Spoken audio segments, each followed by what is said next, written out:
yetimlarni ko'zini kuldirib, jannatga kirgim kelyapti.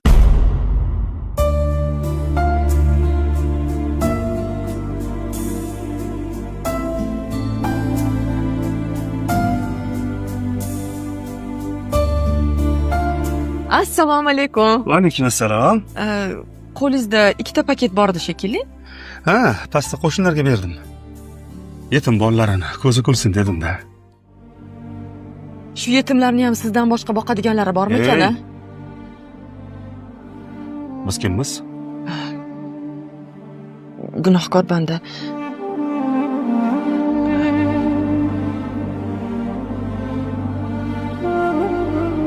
Gaplarimni quloqlaringiz bilan emas, aqlingiz bilan eshiting. Bir piyonista o'libdi. Farishtalar unga jannatga marhamat qiling deyishayotganmish. Odam hayron. Axir men bir piyonista bo'lgan bo'lsam, qanaqa jannat? Biron yaxshi ishim yo'q edi.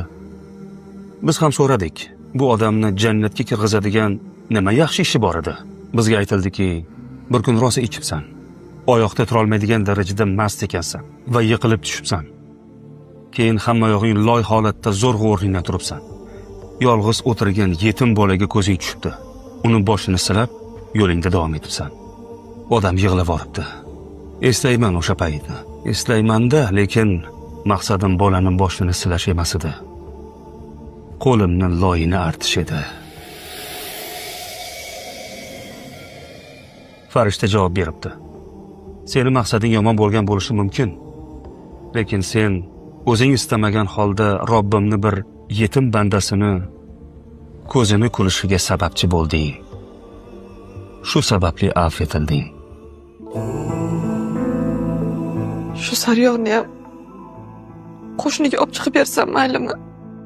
Nimaga? Yetimlarni ko'zini kuldirib, jannatga kirgim kelyapti. Men ularga hozir sariyog' berdim. Yaxshi, siz bu sariyog'dan shirinlik tayyorlab olib chiqing. Rahmatini chegarasi yo'q bo'lgan Robbim bizlarni bir yetimni ko'zini kuldirganimiz uchun bo'lsa-da gunohlarimizni kechirsin.